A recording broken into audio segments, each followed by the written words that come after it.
variety of hold water for cooling the smoke as it is drawn through. The Koilandi hookah makers use coconut shells to make water containers. 2 shells are joined to make the container.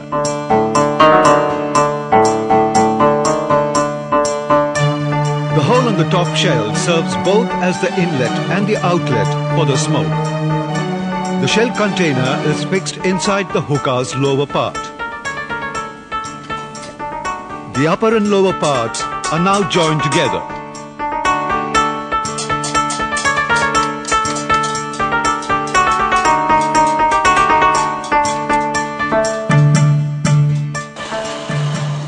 A 2 feet long wooden stem known as the thunder connects the body to a metal holder known as tutter, which holds the tobacco for burning.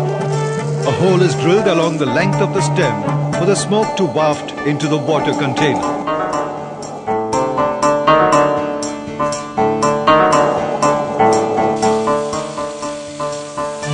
Now the artisan's job is to polish the bronze body parts of the hookah.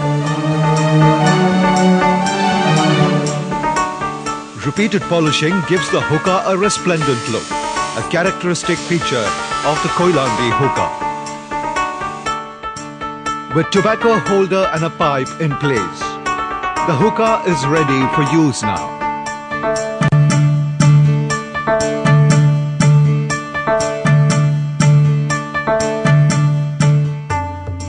For the connoisseur of the East, there is nothing like the well-wrought, shapely and alluring hookah from Koilandi.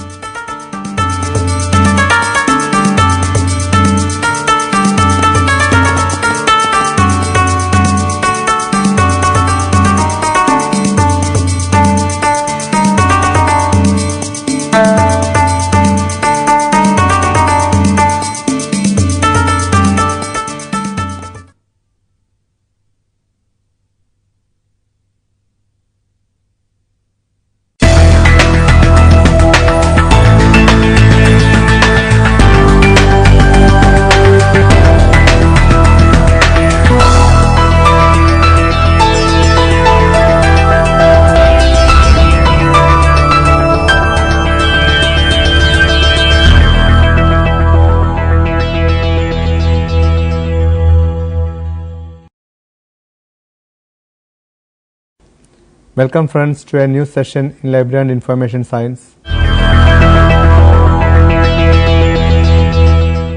Etymologically, facet means little face and is used in ordinary language about the cut sides of a diamond.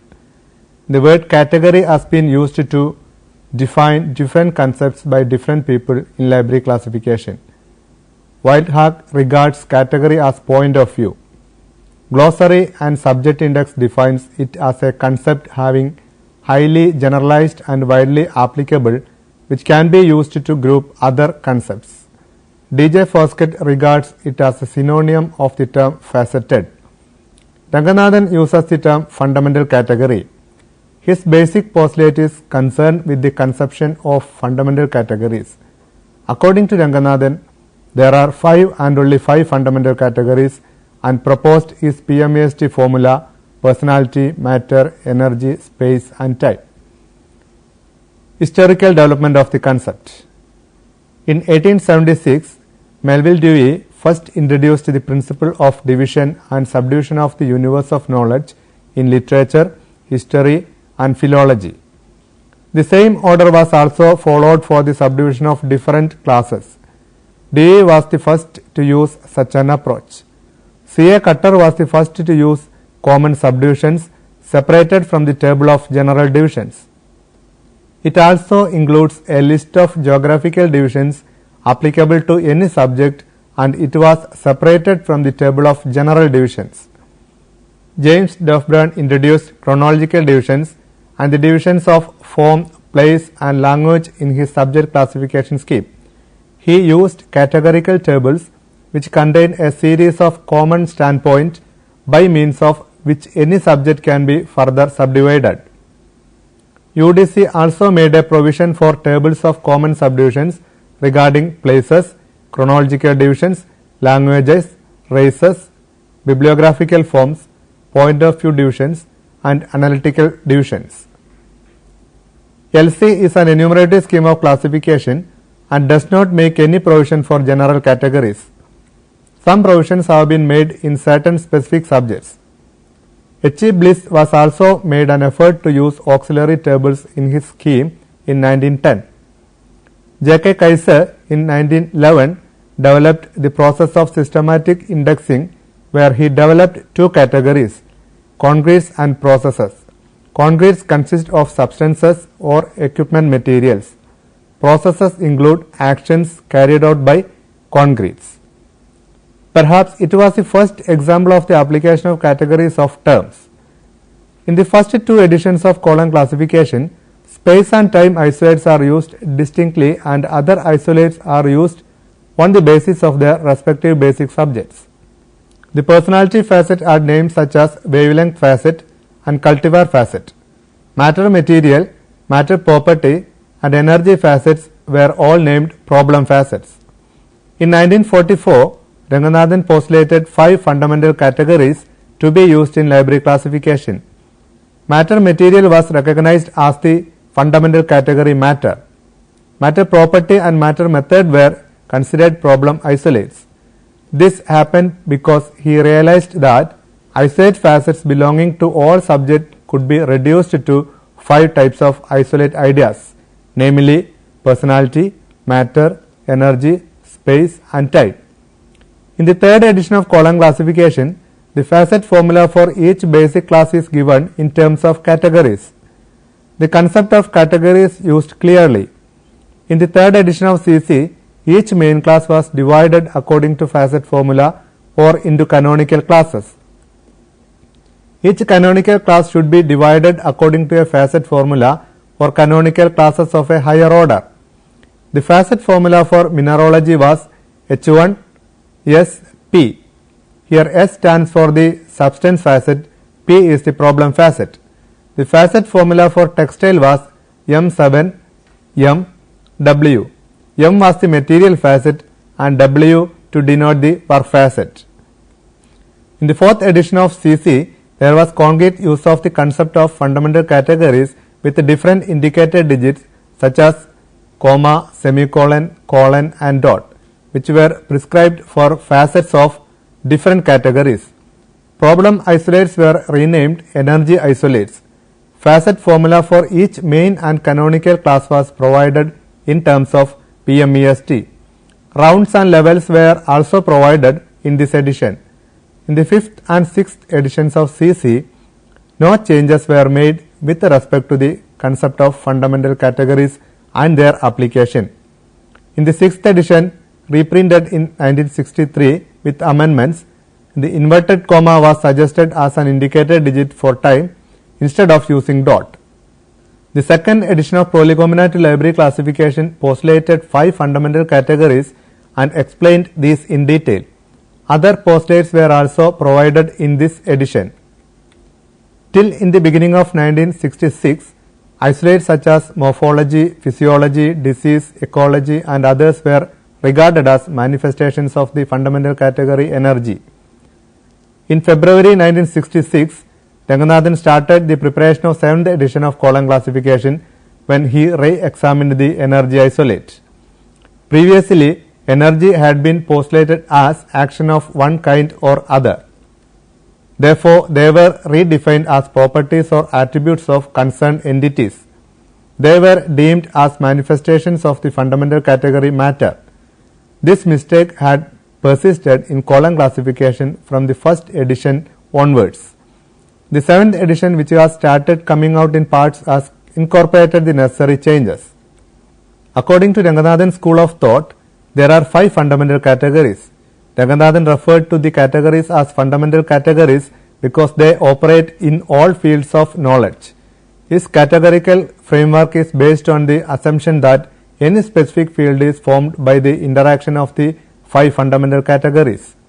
Such an operation is confined within a given basic class. The concept of fundamental categories is used within the confines of a basic class. These categories have no scientific justification and are based on intuition. They have been found to be convenient and extremely useful and have led to satisfactory results. These concepts acquire different meanings in different subjects. The concepts of matter, energy, space and time are basic to science and have been defined explicitly by scientists.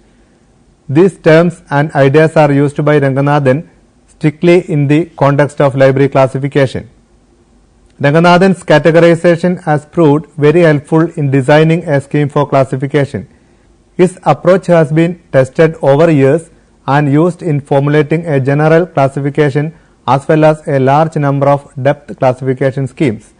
Categories proposed by others have been experimented only on limited scale. Fundamental categories. Different systems of classification have adopted different methods and approaches at the time of classifying universe of subjects. The process of division that Ranganathan followed recognizes that every subject has a basic facet termed as basic subject, to which one or more isolate ideas may attach. These ideas are termed as fundamental categories. According to Ranganathan, there are 5 and only 5 fundamental categories, namely time, space, energy, matter and personality. Ranganathan emphasizes that these terms and the ideas strictly belong to the context of the discipline concerned. While designing column classification, Ranganathan discerned that although different subjects have facets special to them, there is an underlying unity of ideas when these facets are examined in depth. In each one of the subjects, there is a core set of ideas that are central to every aspect of the study of that subject. These underlying ideas led Ranganathan to postulate the fundamental categories. While working on the basis of the 5 fundamental ideas since 1955, which has helped in mapping out the universe of subjects along a helpful sequence. Ranganathan's approach in postulating 5 fundamental categories is a pragmatic one and has proved to be very convenient. Though there are only 5 fundamental categories, these can manifest themselves in one and the same subject more than once. The number of times a fundamental category can manifest itself is based on the nature of the subject being dealt with and the postulates for rounds and levels. People belonging to the Indian school of thought feel that the 5 fundamental categories are enough. Let us see the graphical representation of Ranganathan's categorization. A subject is an organized body of ideas. According to Ranganathan, these ideas belongs to any one of these 5 fundamental categories. Let us explain in detail the various fundamental categories one by one. Personality. Personality is the core concept or the central part of the whole subject, encompassing the range of related ideas. Personality is used in different main classes according to their facet formula and specific rules. Generally, any manifestation which has a distinctive character can be considered as personality. It forms the locus of all the other fundamental categories. Personality denotes the thing itself. Without personality, there can be no organ, constituent, attribute or reaction in space and time. In CC6, every basic class has been provided with a schedule for the personality facet. In DDC and also in UDC, a series of divisions based on parts or kinds of entities belonging to the basic class have been listed for many classes. These class numbers belong to the personality facet. Comma is the connecting symbol for personality facet. Here some examples of titles are displaying personality. Quantitative analysis of organic compounds. History of Indian people. Study of English language. Identification of the fundamental category personality presents the greatest difficulty. It is often too elusive in nature. The method of residues is adopted in its identification. In case a given manifestation is not one of the fundamental categories of time, space, energy or matter, then it should be considered a manifestation of the fundamental category personality. Thus, if we are able to find out the fundamental categories of time, space, energy and matter, then we will be left with the personality. This is the method of residues. In column classification 6th edition, Every basic class has been provided with a schedule for the personality facet. In library science, library has been treated as personality facet. In chemistry, technology and geology, substances are considered as personality facets. In agriculture, the plant and its organs have been treated as personality. Due to the development of the concept of speciators, CC7 will have a large variety of personality isolates having different kinds of speciators. In UDC, in many classes, a series of divisions based on parts or kinds of entities have been listed belonging to a basic class. Under 633, field crops and industrial crops have been enumerated. These crops represent personality. Under 546, non-metals and metals have been listed. These also represent personality. In DDC, in many classes, a series of division based on parts or kinds of entities belonging to a basic class are given. In agriculture, from 633 to 635, specific crops have been enumerated. Crops belong to the personality facet. Matter. Matter is the physical material of which a subject may be composed. Matter can be of three kinds, namely matter material, matter property and matter method. Isolates such as wood, paper, stone, metals, etc. can be considered as matter material. Variance, intensity, density, wavelength, height, weight, volume, electronic structure, magnetic property, medicine, disease, physiology, morphology, etc. are regarded as manifestation of matter property. Chemical method, volumetric method, magnetic method, biological method, etc. are known as matter method. Semicolon is the connecting symbol for the matter. Here some examples of titles are displaying matter. Density of the liquid, prevention of agricultural disease, painting on wood. Matter property occurs a great deal in various schemes of classification, but matter material and matter method are to be found only in few places. The fundamental category matter can manifest itself in round 1, round 2 and so on. Matter can also manifest itself more than once in one and the same round. Thus we can have levels of matter in each round. This concept has been adopted in column classification. In CC6, the number of matter isolates was rather few. Then matter was considered as materials used for construction, consumption and so on. Later, developments in the general theory of classification led to the realization that property isolates should be considered as manifestation of matter. Thus, a majority of the energy cum personality isolates of CC6 were renamed matter property isolates. In 1968, the method isolates were deemed as manifestation of matter. Then energy. The energy facet indicates actions, problems or work efficiency that occurs with respect to the subject. This could be persons, objects or any entity acting alone or with another. The action may include all kinds of entities such as inanimate, animate, conceptual, intellectual and intuitive. All dynamic actions like doing, changing, evaluating, determining, forecasting, analysis, etc. are considered as energy. The connecting symbol for energy is colon. Here some examples of titles are displaying energy. Prevention of disease, storing of food grains, indexing services in special libraries. According to Ranganathan, the fundamental category energy may manifest itself in one and the same subject more than once. The first manifestation is taken to end round 1 of the manifestation of the three fundamental categories personality, matter and energy. The second manifestation is taken to end round 2 and so on. The first manifestation of energy is taken as 1E and the second as 2E and so on. There is no level in the fundamental category energy as it occurs only once within a round. In CC7, a large number of energy isolates are being provided.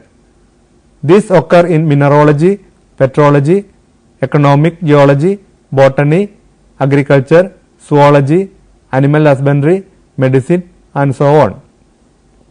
These may occur as etiology, diagnosis, treatment, surgery, etc. Till CC6, morphology, physiology, disease, ecology, hygiene, etc. were wrongly included under energy. In CC7, these have been rightly shifted from the energy facet to the matter property facet.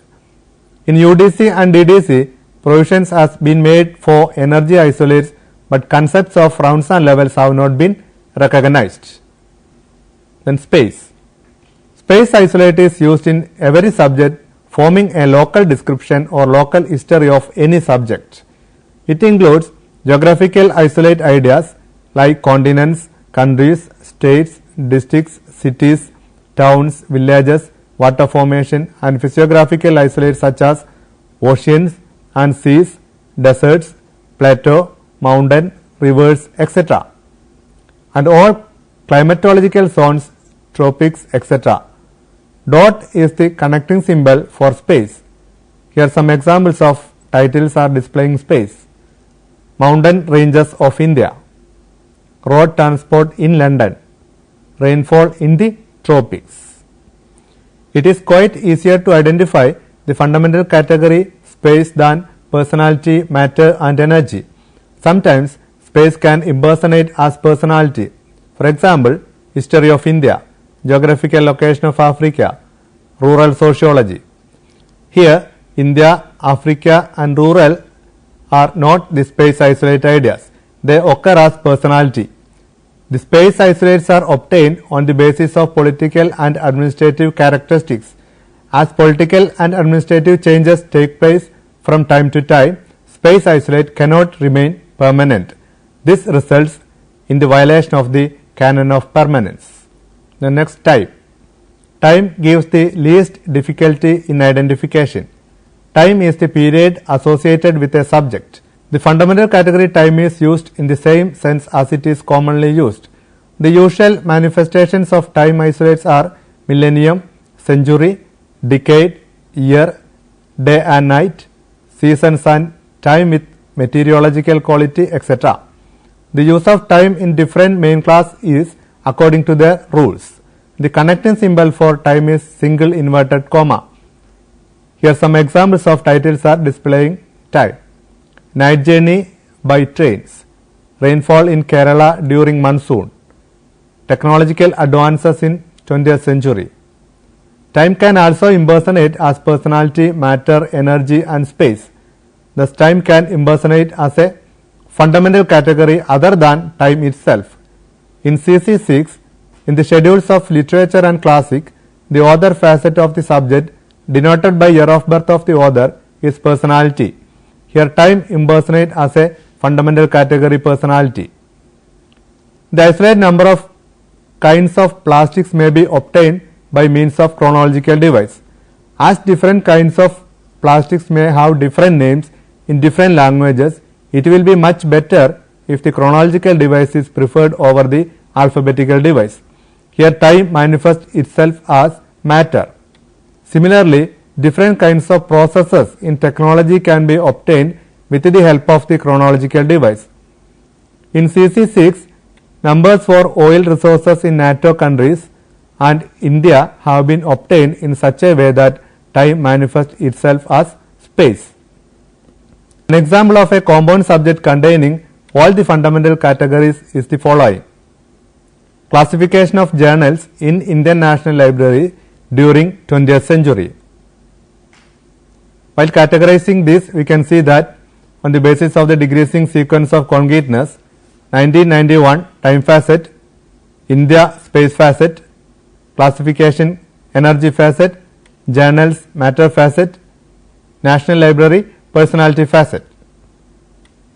In the picture shown, we can understand that a compound subject consists of a basic subject plus one or more any one of these fundamental categories. It is generally agreed that a faceted scheme is superior to an enumerative scheme. Any good faceted scheme would clearly state the number of categories used as its basis. Ranganathan's 5 fundamental categories would prove sufficient for all subjects, and it is quite successful. He used the order PMEST to determine the citation order for facets in a class number. This has proved to be helpful in CC as well as in other schemes. Let us summarize what we have discussed in this session. In this unit, it is tried to explain the concept fundamental categories. Ranganathan postulated 5 fundamental categories to be used in library classification. According to Ranganathan, there are 5 and only 5 fundamental categories. They are time, space, energy, matter and personality. In this section, the concepts of fundamental categories are described with examples, and also the different indicator digits which are prescribed for facets of different categories are explained. The use of 5 fundamental categories in different classification schemes is also introduced with elaborate explanation in case of column classification. The uses of space as personality and uses of time as personality, matter and space are also mentioned with examples. How the different fundamental categories are identified in a compound subject is also illustrated. For more understanding, I can suggest you a few assignments to work out.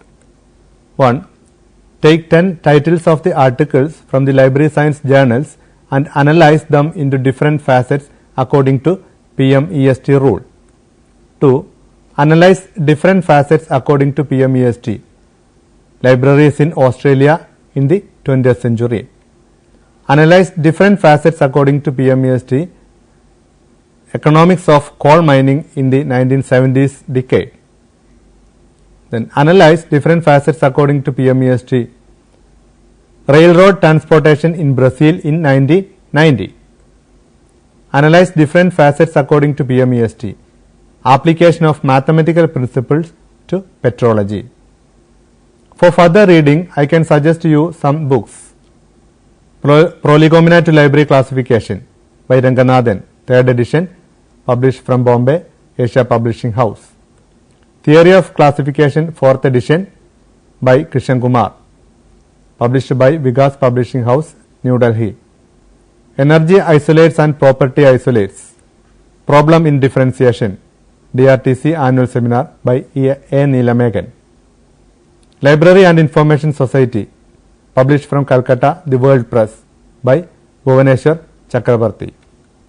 Also see the website xa.yimg.com.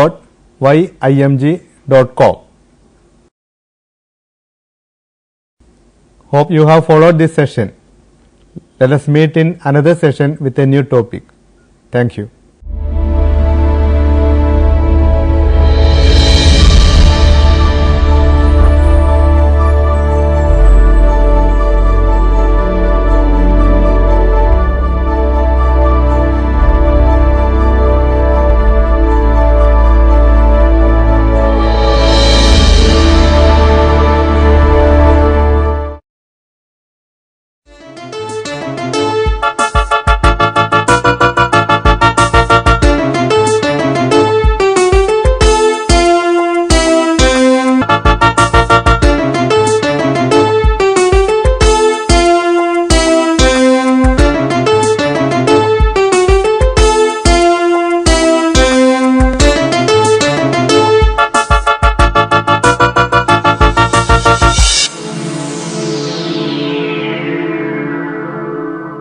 Welcome to Interface program. Today we have an eminent athlete who brought laurels to the country, named Mrs. Anju Robert Bobby George, who brought laurels to the country from World Track and Field competitions and also who was in the limelight of Athens Olympics. And she is the only person who has brought 2 world level medals to the country. Madam, welcome to this program. Thank you. The viewers and listeners will be benefited by your contribution in the field of track and field, especially in the long jump. May I ask you, did you expect an Olympic medal in Athens 2004? Actually, when I started my career, I never thought that I can win a medal in the World Championship or Olympics. But when the time comes, after 2000 or 2001, I started believing that I can do it because my coach, Mr. Robert Bobby George, is my husband. He was keep on telling me that I can do that because my body structure and my capability and my speed, my strength, and he was knowing me better. So he told me that I can do it. So I started believing him, and actually in 2004 I was in a very good condition, but unfortunately I missed the medal because I was not well during that day. So I came sixth actually, and the same day Marian Jones disqualified for dope test, and now the three Russians who won medals there, three of them are under suspension. Actually, the situation was like I was able to win a medal, but I couldn't, and unfortunately because of the Russians, again we failed. So I still think and I still believe I am a winner. Definitely, we can proudly say that you still deserve that medal because of the foul play made by the other athletes. Yes. I think Tatiana Lebedova, Tatiana Kotova, Irina Simagina. Yeah, they are the three Russian women. At a row, they won gold, silver and bronze. Actually, none of them could jump more than you in the first attempt and even in the second. Yes. Having the advantage of getting the life best jump, in the very first attempt in an Olympics, your morale must have been the top for an athlete. Because your previous best jump was 6.74. Yes. Monaco. Yeah. Right. And even 1 year before, that was in 2003, August 30th or so, you jumped 6.74 meters. Jumping 9 centimeters more than the world medal winning jump, you would have been the happiest person, most excited person in that situation. I thought, as a coach, you would definitely make use of that situation. But your second jump was equally good. Again, life best, 6.76. But on the third jump, you had a failure. And it is a very great tragedy in my career and also to the career of many people in the world. What happened that day? Please tell. No, as I said, I was not well on that day. I got a fever. And I was telling Bobby that I am not able to jump and I am going to quit the competition. But he told, no, it's an Olympic final. You should jump. So I participated, and I was knowing that I am not able to deliver my best because I was expecting something beyond 7:15.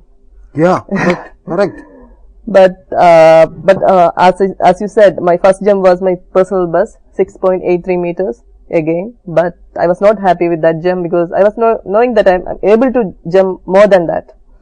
And as the jump progressed, I was dropping down because I am not able to do. But what can I do? So actually, we missed the competition. Actually, see, a person of your caliber, your physical structure, your body language, your experience, India would have definitely won an Olympic medal in Athens, but it was very bad luck. Now, I recollect your one master meet. It was, I think, Grand Prix or so in Helsinki. That was World Championship again, yeah. 2005. See, because of the technical failure, a jump was not measured. So you were given another chance to jump. Oh, that's the World Athletic Final in Monaco. And that was your best jump. Yes. So, as a coach, I would like to interpret that situation. May I invite your kind attention to my observation and my conclusion. See, in almost all the jumps, in and outside country, you used to make your first jump always the best. And gradually your jump deteriorate. Is it because of the lack of warming up in between the jumps? It's a very technical question. Kindly elucidate your experience. See, in Helsinki also, I think there were only 3 jumps. No, Helsinki World Championship, it was heavily raining that day. And my first jump was 6.65. Again, I got a 4th place there. Yeah. Just missed the bronze for 3 centimeters. And the World Athletic Final, there are only 4 jumps, and 3 of them were foul. And the last jump they didn't measure because it was a good jump, but they didn't measure. And but the SECO people who was providing the equipments there, they were very kind to me, and they gave one more jump to me. So I got a silver there. Yeah. Laterly I got that's a gold which I got after 12 years. So no, it's in the world level or Olympic level, always will be under pressure. So we cannot express how much we are handling, how much pressure we are handling, because all the world is fighting for 3 podiums, medals, and the entire India is waiting for a medal, and it's all on our shoulders. So we'll be under tremendous pressure, but still we can manage it because we know what's our caliber and how much we trained. So it's not that in the first jump I am always in the best jump. In the World Championship in Paris, I got a medal in the 5th jump. Yeah. So it's not like madam, the influence of the exclusive warming up done between the jumps, and also the time to recover from that excitement and exertion, that will determine and decide the further performance. This is my observation. You kindly, for the education of the upcoming jumpers of the country and even coaches, you see the utility and the essentiality of the in-between warm-up followed by optimum recovery. That makes the fantastic result in long jump, triple jump, etc. Please elucidate this point. My version. You need not agree with me. You give your views. Actually, we are doing in a different way, because our warm-up will start almost 2 hours prior to the big event, and almost 1.5 hours we'll do thorough warm-up, and after that during competitions, as a person I won't do much in between. I will do light strides and light jumping exercise. I won't do any warm-up and all, because we have to, because at a stretch we have to spend almost 5 hours inside the stadium.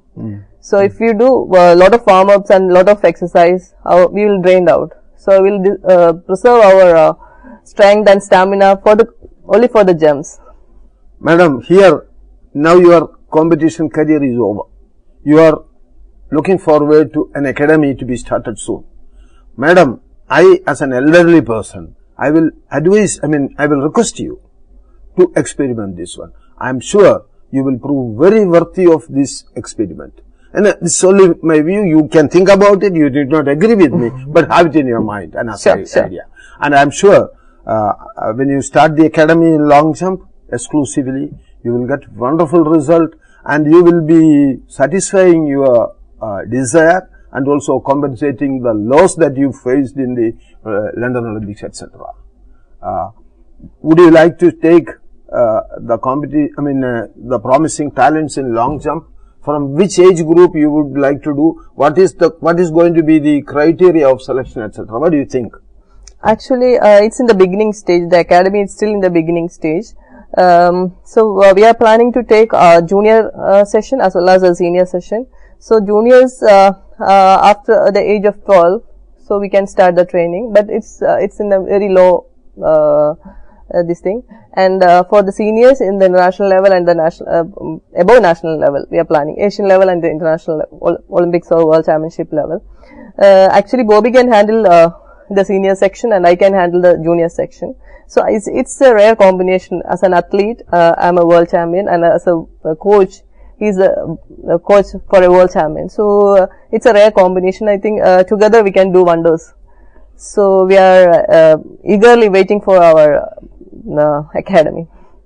While wishing you all the best for your mission to be satisfied and realized for the country's pride and prestige, I would like to give my few words. See, here I am supposed to seek advice from you and your opinion, but in between I am interfering. I believe I will recollect your own experience. When you were studying in the 7th standard or 8th standard in Korutodu with the K.P. Thomas Master, Dronacharya. No, at the after 9th standard I started training. Those days you were not an eminent athlete. No, never. You were not well known. But even after joining your pre-degree class in the Vimala College, Trichur. In 93, I think you must have been 17-year-old or 16-year-old. Yes, 16. Since there were two better long jumpers in the women category, you were only standby there. And your parents were so keen and responsible to make you witness that competition, even though you were not an active participant, being a reserve. And that type of involvement of the parents, your keenness, that has given you much benefit of watching the experience. But the very next year onwards, you started winning the medal for Calicut University. And I think it was in 94, early March, Mahatma Gandhi University organized this meet where you were a standby athlete. And in the next year, it was held in Jaipur, Rajasthan, Right. Jaipur University.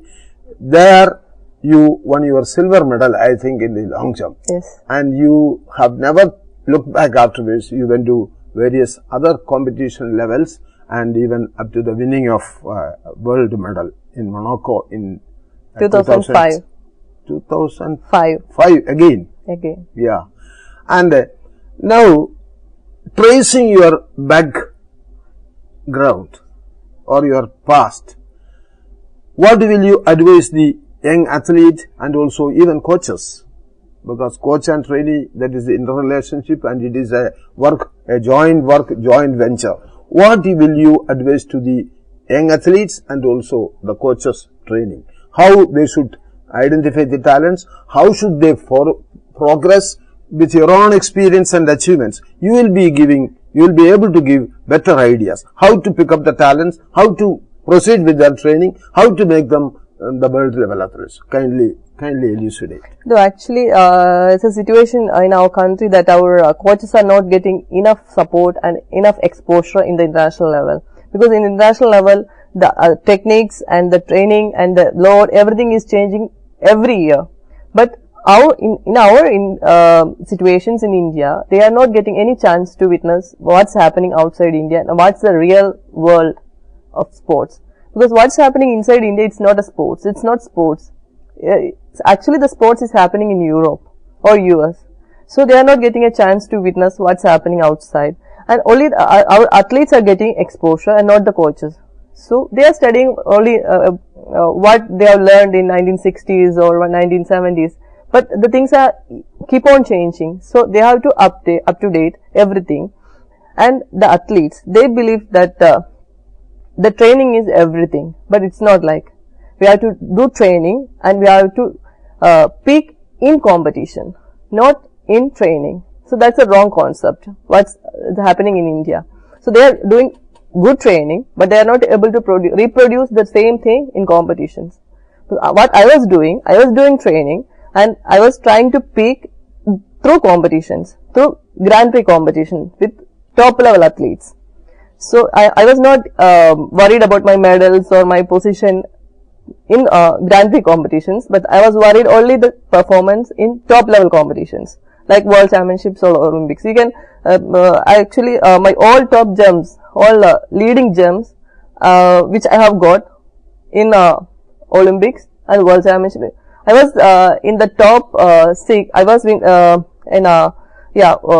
top 6 in almost all the competitions, like 3 World Championships, 2 Indoor World Championships, 2 Grand Prix finals. I was in top 6 because that was my idea, peaking through competitions. So now in India, it's happening. Our athletes and our coaches are doing too much training, but very less competition. Madam, the technical terminology of what you have explained is correct periodization. Yes.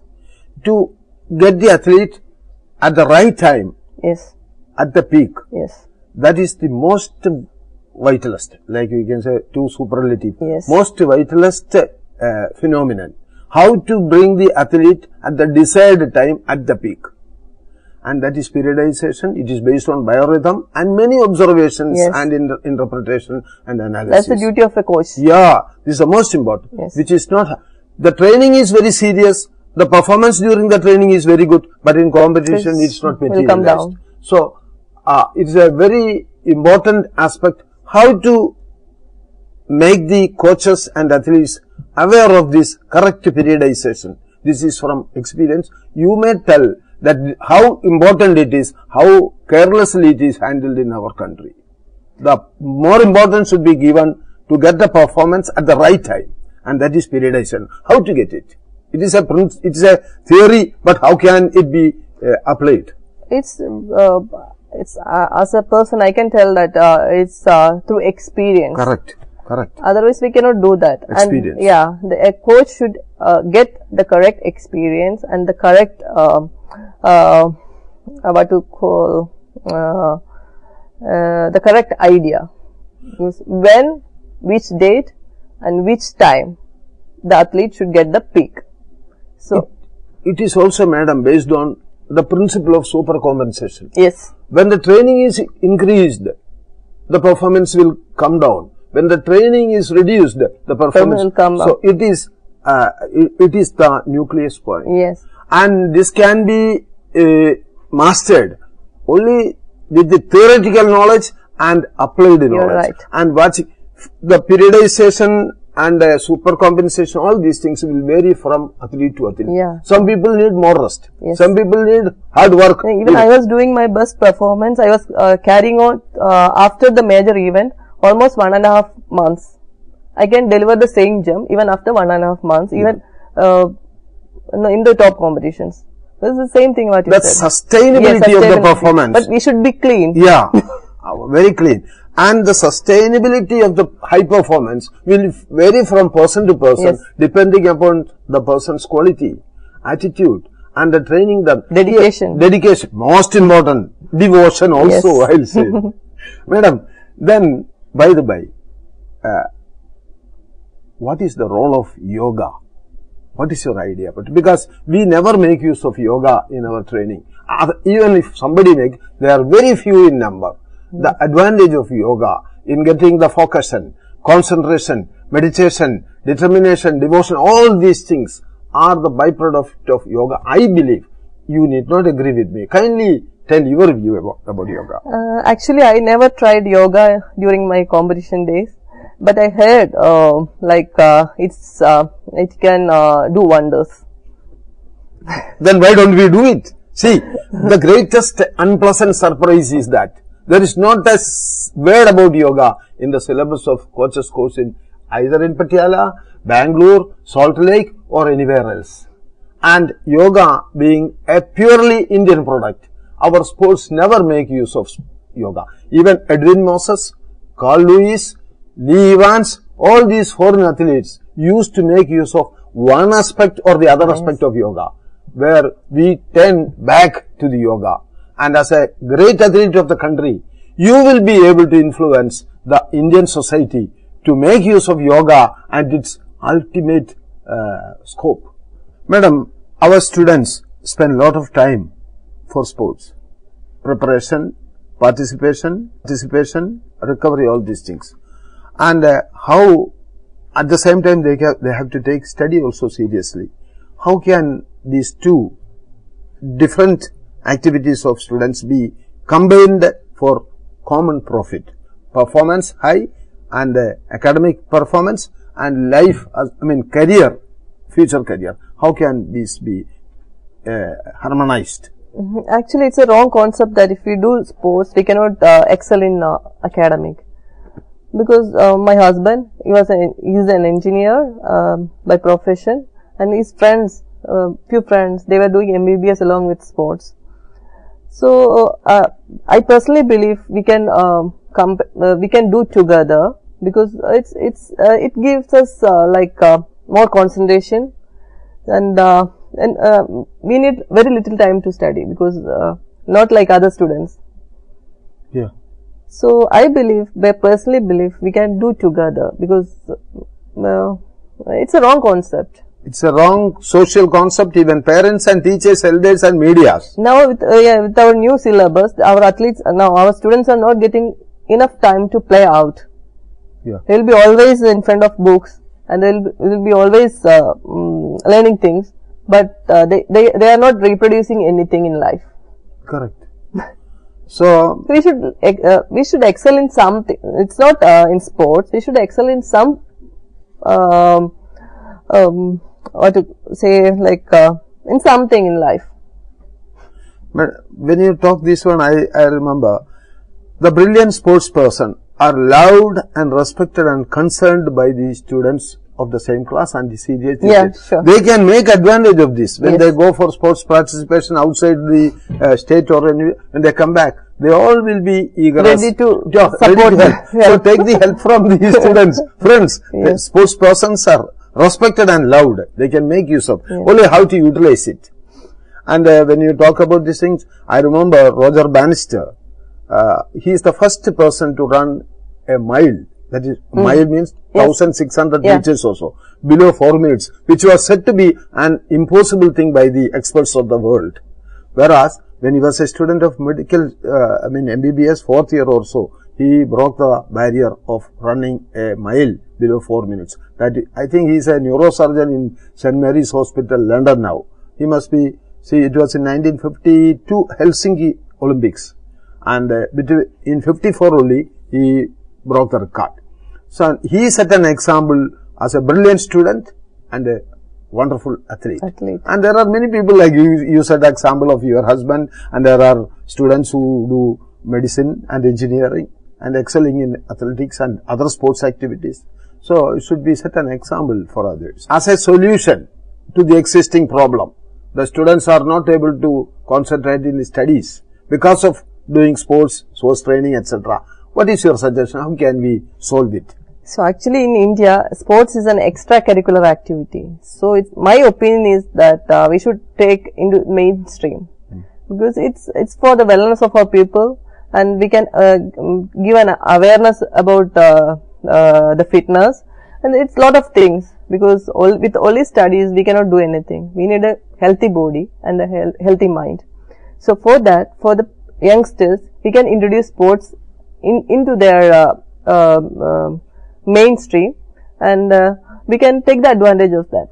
Like any other discipline, like mathematics, science or anything, sports is a separate science with all the facilities and respect of other subjects. Wonderful suggestion. Yeah, unfortunately in our schools now they don't even have a 200-meter track, where even a grass track where our juniors or our children can play without fear. There is not even a 200-meter track. So it's a pathetic situation. Your suggestion is to improve the facilities for playing and make sports an independent subject of the academic,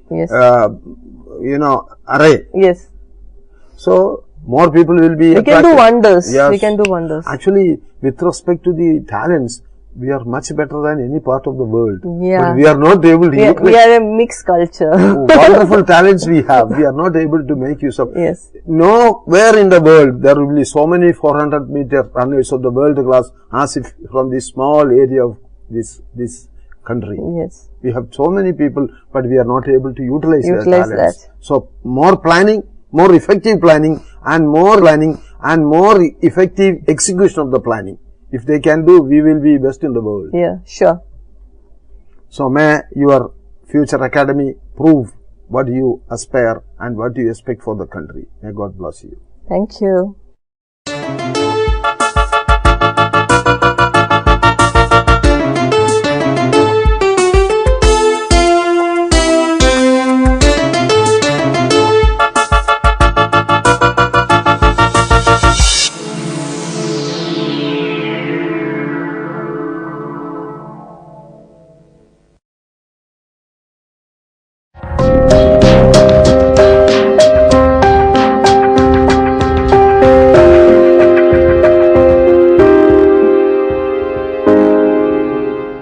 Welcome friends to a new session on genetics.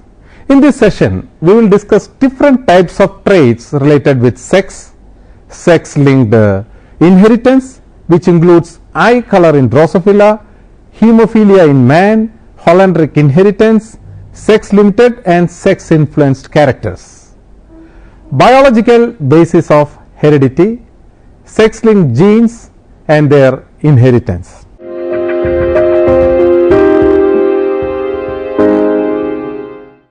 Organisms have morphological sex difference as males and females. Generally, sex chromosomes which contain sex determining genes determine the sex.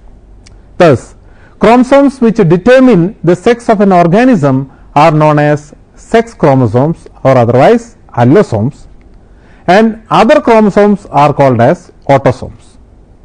As sex chromosomes determines the sex of an organism, also their phenotypic expression which is restricted to a particular sex of an organism. This type of phenotypic expression and inheritance is called sex-linked inheritance. That is, certain characters are inherited to either male or female sexes and not to both. Other characters whose expression in a particular genotype depends on whether the individuals are male or female are known as sex-influenced traits.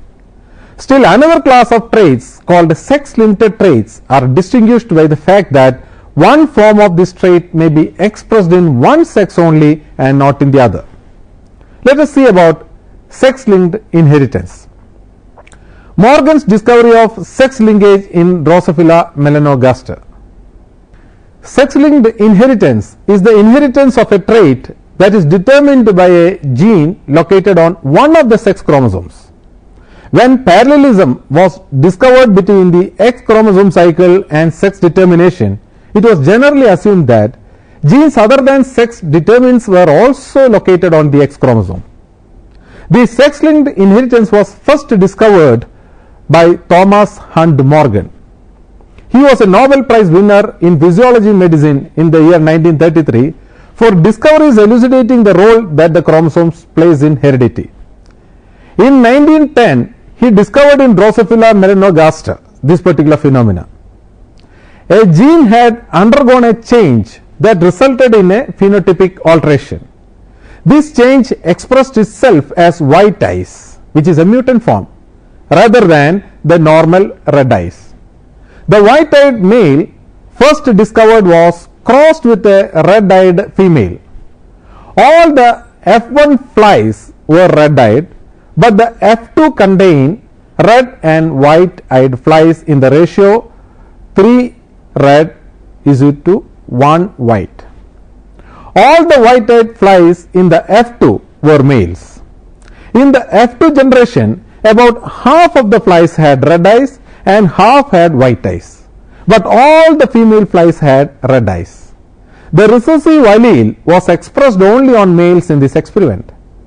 Morgan reached an explanation by associating this gene with X chromosome. Because the male fly had only one X chromosome and a Y chromosome that lacked most genes of the X. It was postulated that the allele for white eye was hemizygous. Furthermore, the mutant allele present in the X chromosome of the original white-eyed male was passed on to his daughters. All the daughters are therefore carriers of the allele. Half of the F2 males received the W plus allele and developed red eyes, and half received W allele and developed white eyes. The equal proportion of red-eyed and white-eyed F2 males was thus explained on the basis of segregation of X chromosome from the F1 mothers. Now, let us examine the salient features of sex-linked inheritance. 1. Sex-linked inheritance is the inheritance of body characters controlled by genes located on sex chromosomes. 2.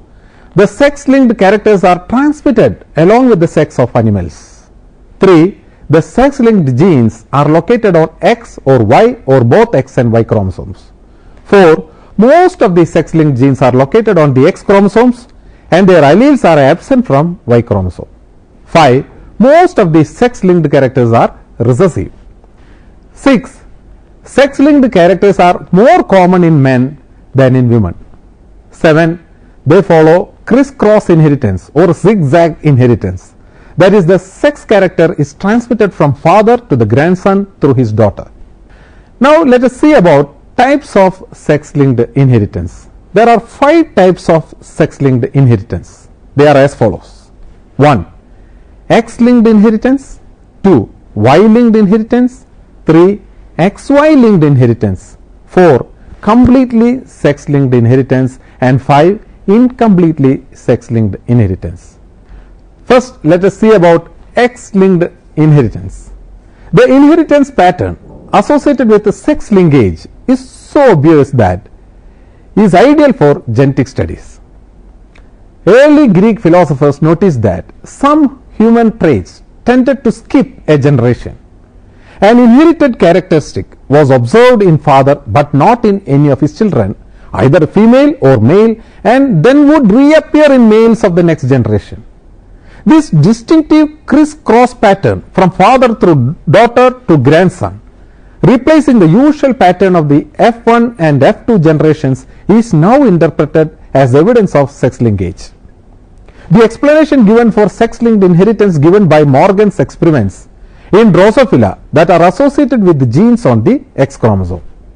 Certain sex-linked genes are located only on X chromosomes and their alleles are absent on Y chromosome.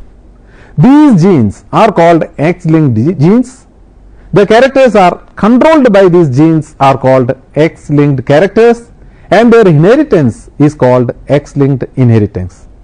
Example: eye color in Drosophila, hemophilia in man, etc. In order to understand the inheritance of characters present on sex chromosome, let us consider the transmission of X chromosome from male individual in man or in Drosophila. As illustrated in this figure, X chromosome from male individual will always go to daughter, while X chromosome from female individual will be distributed amongst both daughters and sons. Consequently, if female parent carries recessive character in homozygous condition and male parent carries dominant allele, female individuals in F1 generation will always show dominant phenotype, that is heterozygous condition, and male individual will always show only recessive phenotype in this generation of F1. If intercrossing now allowed among individuals from F1 generation, it would be seen that inheritance with respect to sex is of a criss-cross type. A character from father goes to daughter in F1 and then from daughter to his grandson in F2. Let us see the case of eye color in Drosophila. In Drosophila, red eye color is dominant over white eye color. The genes for eye color are located in the X chromosome. The Y chromosome does not carry any allele for eye color. Morgan in 1910 crossed a red-eyed pure breeding female with a white-eyed male. In the F1 generation, all the offspring are red-eyed. When the F1 is inbred, white eye appears in 1/4 of the F2 generation, as in Mendel's monohybrid experiment. Of the F2 offspring, the female population in the F1 generation will consist of 50% red-eyed and 50% white-eyed individuals. Similarly, in the female population in this generation, 50% offspring would be red-eyed and 50% is white-eyed. In this cross, red-eyed female transmits the gene for red eye color to all F1 offsprings through her X chromosome. The white-eyed male transmits his white eye color gene to his daughter through X chromosome. So, F1 offsprings are red-eyed. The female is thus heterozygous and the male is hemizygous. The hemizygous condition is a type of zygote in which only one allele of a pair is present. In a reciprocal cross, when a red male is crossed with a white female in the F1 generation, all the females are red-eyed and all the males are white-eyed and are produced in equal numbers. When these F1 offsprings are interbred in F2 generation, female individuals would be exclusively red-eyed, but in male population in F2, 50% individuals would be red-eyed and 50% white-eyed. In this cross, white-eyed female transmits white eye color gene to all her sons and daughters through the X chromosome. The red-eyed male transmits red eye color gene capital W to his daughters through X chromosomes. So the F1 females are red and males are white-eyed. From the above reciprocal crosses, we can see that the trait located on a sex chromosome would alternate sex from one generation to next generation. In other words, the character is transferred from mother to her son and never from the father to the son. Let us see in detail about sex linkage in human beings. In human beings, there are 46 chromosomes, that is 23 pairs, present in each somatic cell. In female individuals, there are 22 pairs of autosomes and 1 pair of X chromosomes. And in male individuals, there are 22 pairs of autosomes and 1 X and 1 Y chromosome. Since female will produce one type of gametes, gametes from male individual will determine the sex of the progeny. Sex-linked characters in human beings will therefore follow the same pattern in Drosophila. Hemophilia is one of the important examples of sex-linked character in human beings. Let us see about hemophilia in man. It is a hereditary blood disease discovered by John Conrad Cotto in 1803. It is a recessive character and is therefore masked in the heterozygous condition. Individuals suffering with this disease lack a protein factor responsible for blood clotting. Consequently, even a minor cut may cause prolonged bleeding leading to death. This is because of the absence of a factor in the blood called anti-hemophilic globulin, which plays an important role in blood clotting. In normal persons, the blood clots in 2 to 8 minutes, but in hemophilic patients, clotting is delayed for 20 minutes to 24 hours. Hence, they bleed continuously from the wound. So, hemophilia is also called bleeder's disease. Since it is a recessive character, a female may carry the disease and would transmit the disease to 50% of her sons, even if the father is normal. It is caused by recessive genes represented by h, and the normal condition is due to the dominant gene H. As other sex-linked characters, it is common in men but rare in women. Generally, hemophilic patients will die before reaching reproductive stage if they are exposed to severe bleeding. Hemophilia is appeared as a mutant in Queen Victoria, and from her it was inherited to her descendants. Hence, this disease is common among the royal family of Queen Victoria. So, this disease is also called a royal disease. Hemophilia, the bleeder's disease, follows criss-cross inheritance. It is transmitted from the father to grandson through his daughter. Let us see about carrier mother genetics. There are 4 possible outcomes when a carrier mother and a normal father create a child for each pregnancy. As illustrated in this figure, they can have a daughter not a carrier, a son without hemophilia, a son with hemophilia, and a daughter who is a carrier.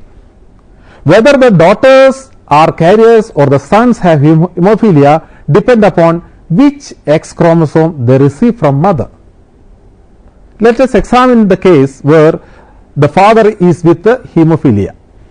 There are 2 possible outcomes when a hemophilic father and a normal mother create a child for each pregnancy. The daughters will always receive an unaffected X chromosome from the mother and affected X chromosome for the hemophilia from father, resulting in daughters all are carriers. The sons will always receive an unaffected X chromosome from mother and an unaffected Y chromosome from the father, resulting in sons all without hemophilia. As illustrated in this figure, all of the daughters will be carriers and none of his sons will be affected by hemophilia.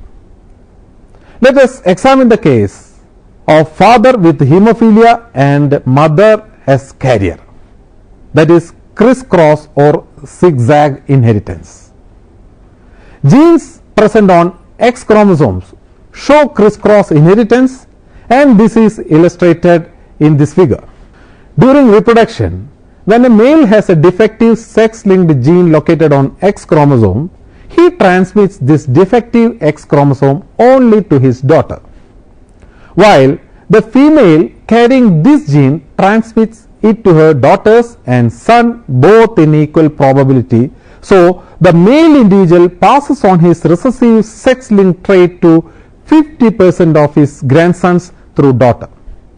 The sex-linked trait, being recessive, will not be expressed in females but will be expressed in males. Therefore, males suffer from a genetic defect while females are only the carriers. Females express the trait only when they are homozygous for the recessive gene. This type of inheritance, sex-linked trait, from father to daughter and then from daughter to her sons, is known as criss-cross inheritance or sex-linked, X-linked inheritance.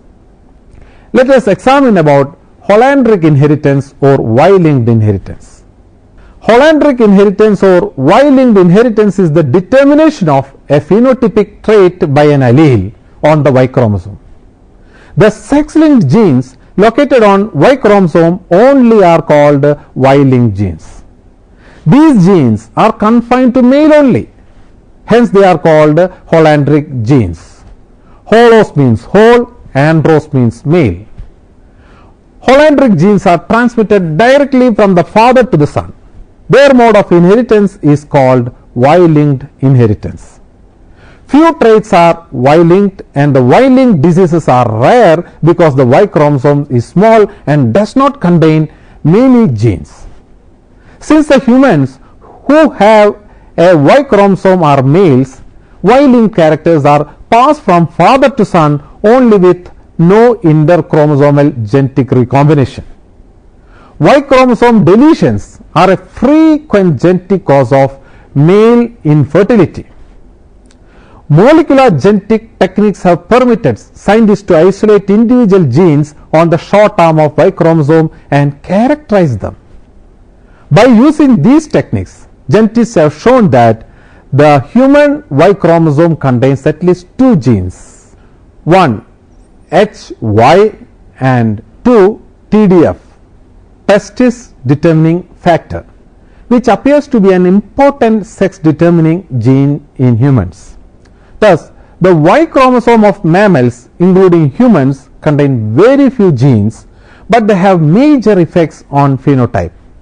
Examples of Y-linked inheritance are hypertrichosis, ichthyosis hystrix, etc.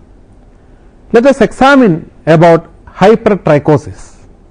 It is also called as Emmrc syndrome. It is characterized by the presence of long, often dark hairs growing from the helix of the pinna or the external rim, as shown in this figure. It is a well described entity in man. It is a genetic disease that results from mutations on an autosome and can be either autosomal dominant or autosomal recessive. Autosomal hypertrichosis is dominantly inherited. Mutations on chromosome 8 have been identified with this type of hypertrichosis. Now let us see about ichthyosis hystrix. It is a group of rare skin disorders characterized by the presence of scales that may appear anywhere on the body, ranging from mild to severe, as seen in this figure. Ichthyosis hystrix is transmitted as an autosomal dominant trait. The disease is caused by a single abnormal gene on one of the autosomal chromosomes from either parent. In this mode of inheritance, one of the parents will have the disease and that person is called the carrier. In order to inherit the disease for the child, only one parent must be the carrier. The cause of ichthyosis hystrix is a defect in the development of the precursor, that is tonofilaments, which is a structural protein. The defect is due to a mutation in the gene that encodes for these proteins. This faulty gene has been mapped to chromosome 12q13. Let us summarize the foregoing discussions on sex-linked inheritance. Organisms have morphological sex difference as males and females. Generally, sex chromosomes which contain sex determining genes determine the sex. As sex chromosomes determines the sex of an organism, the genes found on sex chromosome as linkage unit, also their phenotypic expression, which is restricted to a particular sex of an organism.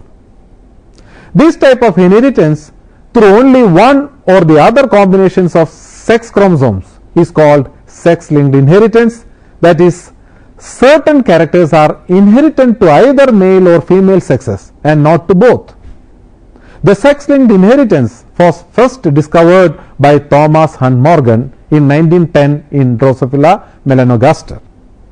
There are 5 types of sex-linked inheritance. They are X-linked inheritance, Y-linked inheritance, XY-linked inheritance, completely sex-linked inheritance, and incompletely sex-linked inheritance. Certain sex-linked genes are located only on X chromosomes and their alleles are absent from Y chromosome. These genes are called X-linked genes. The characters are controlled by these genes are called X-linked characters, and the inheritance is called X-linked inheritance.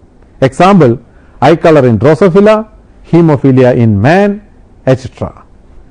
Hemophilia, which is otherwise called as bleeder's disease, follows a criss-cross inheritance.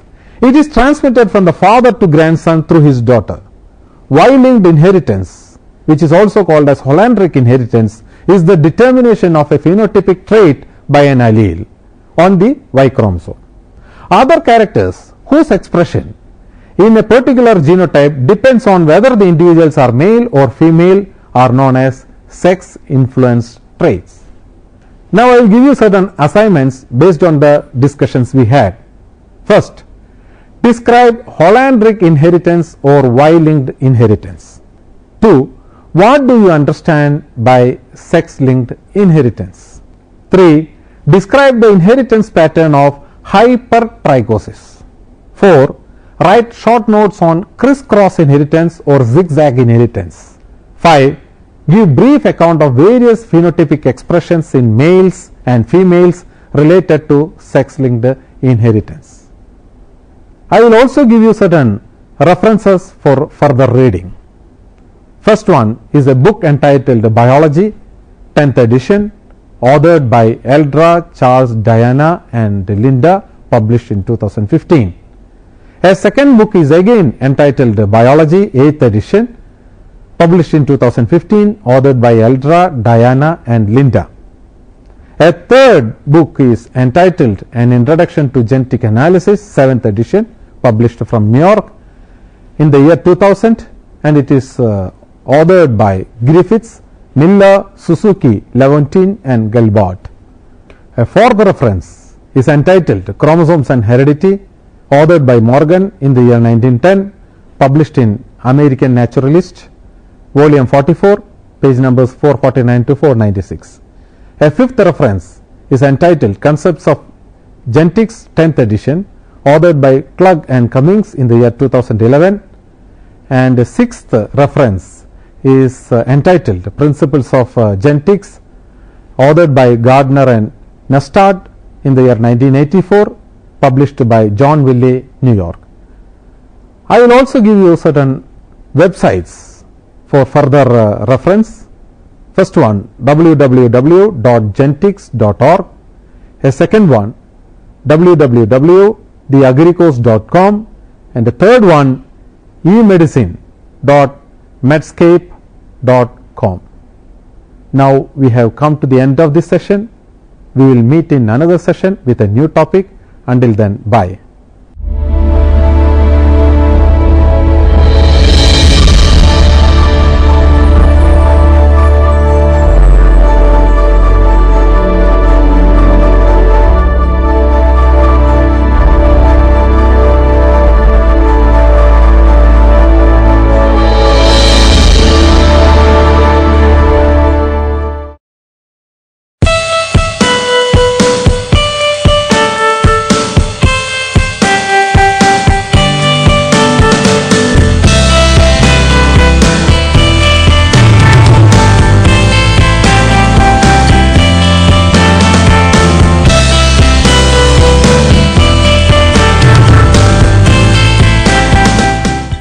Hello and welcome to the session on achievement tests.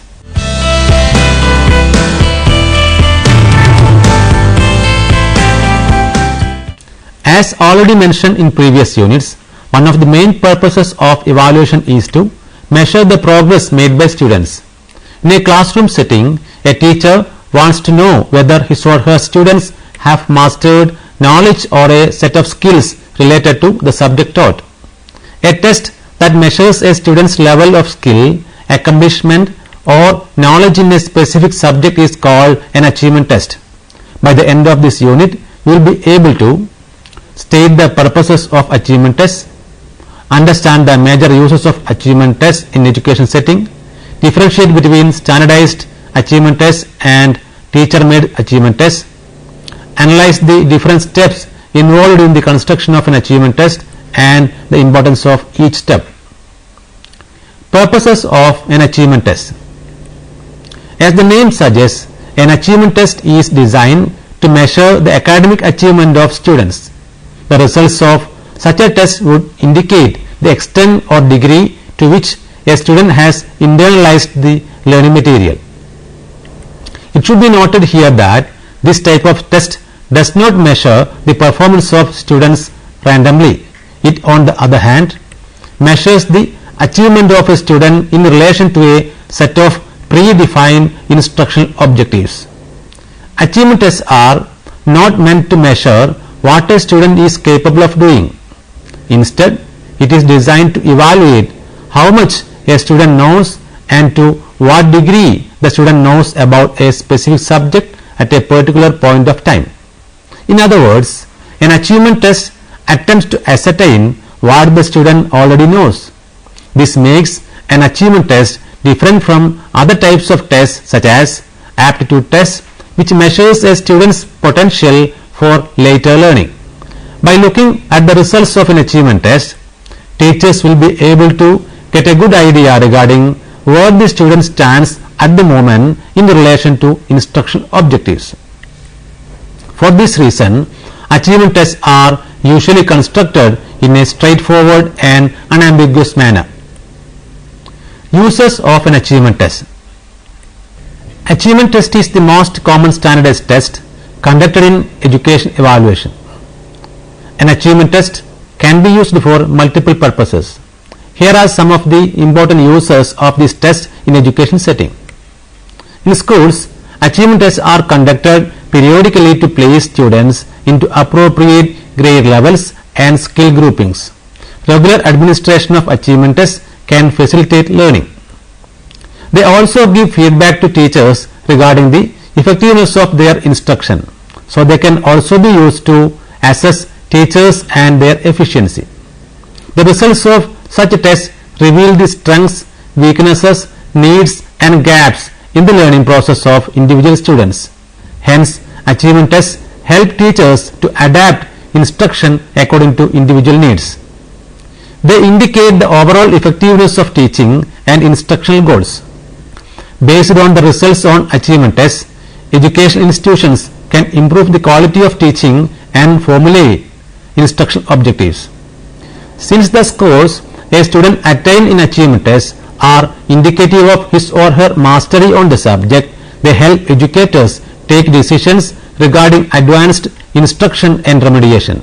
For example, if a student achieved high scores in the test, it shows his or her readiness of advanced learning. Thus, a student who scores high in the test can be placed in advanced and more complex levels. But if a student gains poor scores in the test, it shows the need for remediation. In other words, achievement tests enable instructors to identify that students may require extra support. Let us consider an example. If a student performs poorly in an English grammar achievement test and shows his or her inability to understand a basic grammar concept, then the student is likely to be offered remedial learning lessons. This gives the student a chance to master the basic concepts before moving on to more complex and advanced levels. The student will be tested again at a later date, and the results of this test will indicate his or her improvement. Repeated failures to understand the basic concepts may sometimes be due to learning disabilities or disorders. Such students may require special instruction.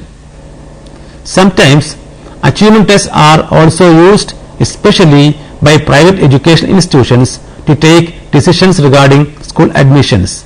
The results of the test give school authorities a fair idea regarding the basic knowledge and skills of their prospective students. Based on this, administrators can determine whether a particular student would trouble the academic environment of the school. Standardized achievement tests versus teacher-made achievement tests. In one of the previous units, we have seen that on the basis of standardization, tests can be classified as standardized tests and teacher-made tests. We have also seen the features and characteristics of each of these types. An achievement test can be either standardized or teacher-made. They both are similar in many ways. For example, both standardized and carefully constructed teacher-made tests are based on a table of specifications. Also, both may contain similar types of test items. However, they might differ in the nature of the learning outcomes and content measured, reliability and quality of test items. They also differ from each other in the procedures of administration, procedures of scoring and interpretation of scores. It should be noted here that standardized achievement tests are less flexible for some purposes which are best measured using a classroom achievement test. For instance, if a teacher wants to evaluate the learning outcomes and content unique to a particular class or school, a teacher-made achievement test conducted in classroom is best suited for that purpose. Likewise, the day-to-day activities and progress of students are also best measured using teacher-made achievement tests. Standardized achievement tests are ideal to evaluate a student's development in the basic skills and in those learning outcomes which are common to many courses of study. Similarly, they are best suited to measure the achievement of students over a year or several years and determine their relative strengths and weaknesses in broad subject or skill areas. Standardized and teacher-made achievement tests are complementary in many aspects and hence both of them are required for effective instruction. Construction of an achievement test. Achievement tests are critical in the process of educational evaluation since many important decisions are taken based on the results of these tests. Therefore, they should be constructed with utmost care and planning. An achievement test developed by teachers to be used in a particular class is one of the most instructionally relevant tests. Teachers can tailor tests focusing more the information they consider important and to match the learning levels of their students. In this module, we will see how to construct an achievement test. Typically, an achievement test is constructed by following a few steps. They are: plan the test, determine the weightage of different aspects, prepare the blueprint, write the items or questions, prepare the scoring key, marking scheme, etc., and prepare question-wise analysis. A teacher should follow these steps carefully and systematically in order to construct a good achievement test. Now, let us go through these steps one by one. Test planning. The most important factor that determines the content and nature of tests is the intention with which it is administered. The intention, in turn, is determined by the instructional objectives set by the teacher. Prior to the designing of the test, teachers should take into consideration the learning outcomes they wanted to be realized through instruction. This will help them determine the nature of the test. The next step is to decide other important aspects of the test such as time and marks. The maximum time and the maximum marks need to be determined during the planning phase itself so that test items can be constructed accordingly in the next phases. Decisions regarding time and marks should be based on the nature and scope of the units or subject involved in the testing.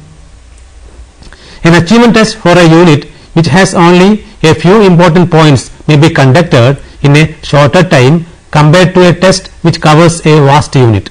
Thus, in the planning phase, teachers should decide the broad scope of the test. Determine the weightage. The next phase in the construction of an achievement test involves the preparation of a test design.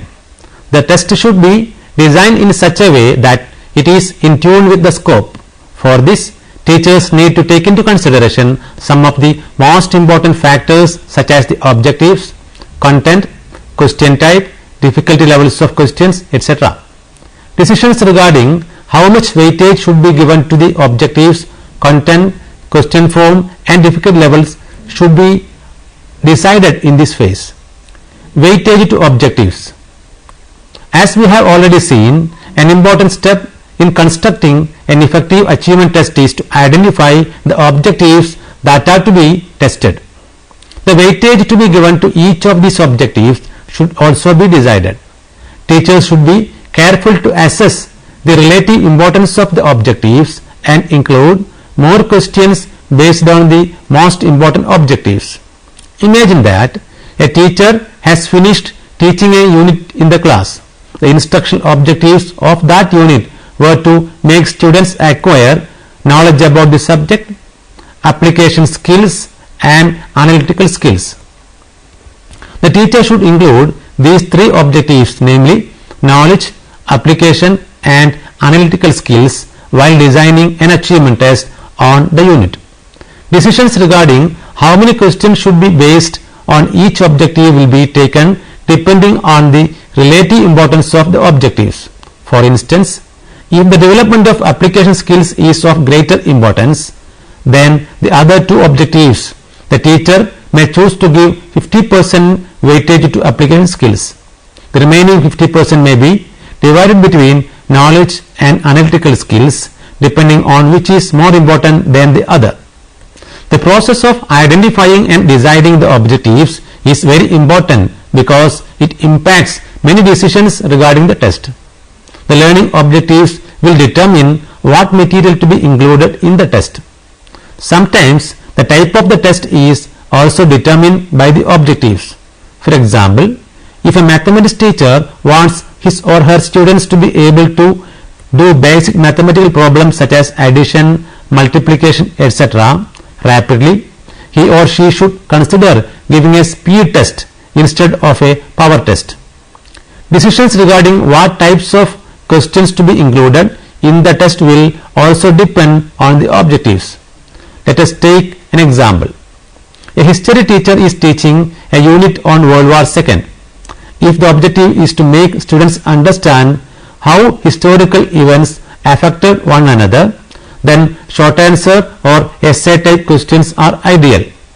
If the teacher wants his or her students to memorize the major dates and names related to World War II, then multiple choice or fill in the blank questions might be more appropriate than an essay type question.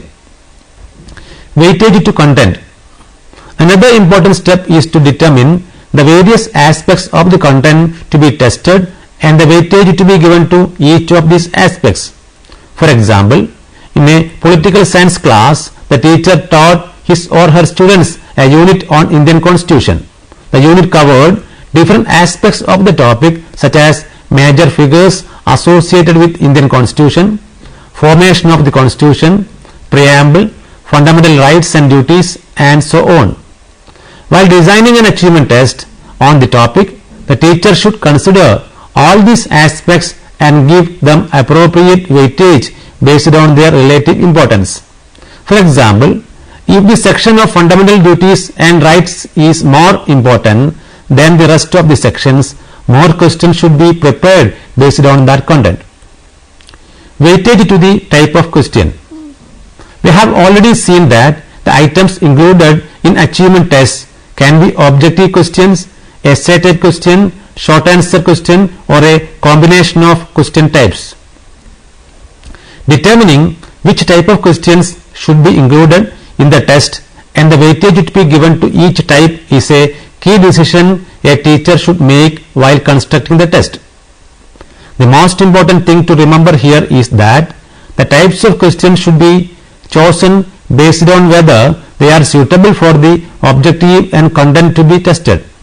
For example, essay type questions give the teacher insights into the thinking process, knowledge and writing skills of students, but the answers are likely to be subjective. Therefore, they might not be suitable for an objective or content that demands objectivity and precision. The time needed for answering the questions, level of difficulty, nature of the content, etc. are other factors that determine the weightage given to each form of question. Weightage to difficulty level. Different test items should typically have different levels of difficulty, and they should cater to high performers, average performers and low performers alike. Hence, the teacher needs to determine the weightage to be given to each difficulty level during the construction of the test itself. If a teacher includes only high difficulty questions, the test can't assess average performers and poor performers. Likewise, if all the questions are too easy, then the test will not challenge high performers. One of the main characteristics of a good test is that it discriminates high performers, low performers and average performers within a group. A test in which all questions are of the same difficulty level will not be able to discriminate students on the basis of their performance. Thus, teachers should give appropriate weightage to easy, average and difficult questions. Prepare the blueprint. After determining the weightage, the next step is to prepare the blueprint of the test. A blueprint is a consolidated table which lists out the weightage, categories and other aspects of the test design in concrete terms. Typically, a blueprint indicates how the questions are distributed objective-wise, content-wise, difficulty-wise and form-wise. The main advantage of preparing a blueprint is that it provides the teacher with a framework for the test. Additionally, it indicates the broad limits within which the teacher should construct the test. Preparation of test items and scoring key.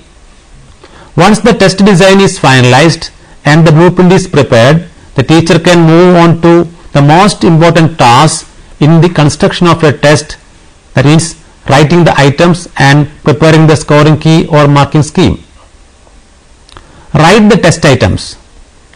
The blueprint will guide the teacher in this task by giving him or her a clear idea of the number, nature and difficulty of questions. While writing the questions, the teacher should keep in mind all the requirements and aspects mentioned in the blueprint. For this, the teacher is required to have a good mastery on the subject matter. She or he should also have a thorough knowledge of how to prepare each question type, such as multiple choice, essay, short answer, etc. The next step is to arrange the already written questions, preferably in the order of their difficulty. Instructions to the students should also be made clear. Details such as what the students are required to do with each question type, how much time is allotted for the test, what is the maximum marks students can score in the test, what is the mark allotted to each item, etc. should be mentioned. Here are a few things to remember while writing the questions. Instructions for each type of question should be simple and brief. The questions should be written in a simple, clear and unambiguous language. Students who know the subject but don't have strong language skills might find it difficult to understand or answer questions that are written in a complicated manner.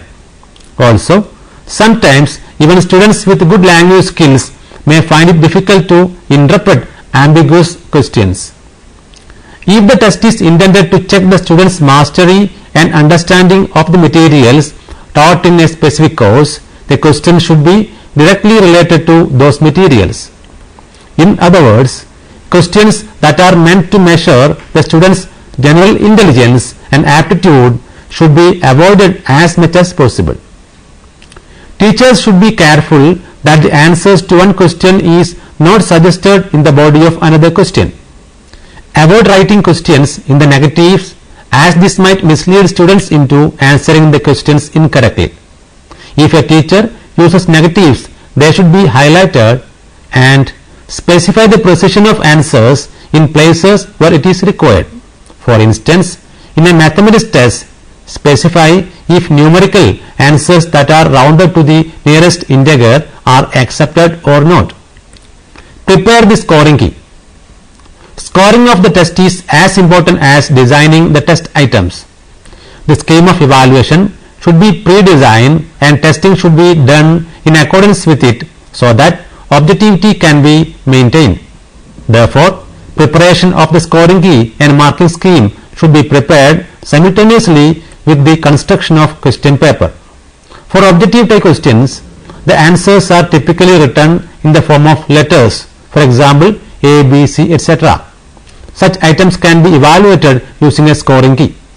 But the answers of short answer and essay type questions are descriptive in nature, so a marking scheme should be prepared for such items. How to prepare a marking scheme? In order to make the evaluation process effective and objective, the marking scheme should be prepared carefully. Firstly, the teacher should list out the value points to be credited. Then the marks to be given to each value point should be fixed. The value points should be listed out as clearly as possible, as this helps teachers identify any defect that might be there in the test item. Adding a set of instructions at the end of the marking scheme will help to avoid subjectivity in scoring. If more than one teacher is evaluating the answers, then these instructions will help all of them adhere to the same standards. Prepare question-wise analysis. The final step in the construction of an achievement test is the preparation of question-wise analysis. Even the most carefully constructed test may have some loopholes, so it is best to prepare a table listing out all details relevant to each question in the test. For this, the teacher should analyze each item in terms of its objectives, content, estimated time, difficulty level, and other specifications. The design and the blueprint of the test has already identified and determined certain aspects which are expected to be fulfilled in the final form of the test.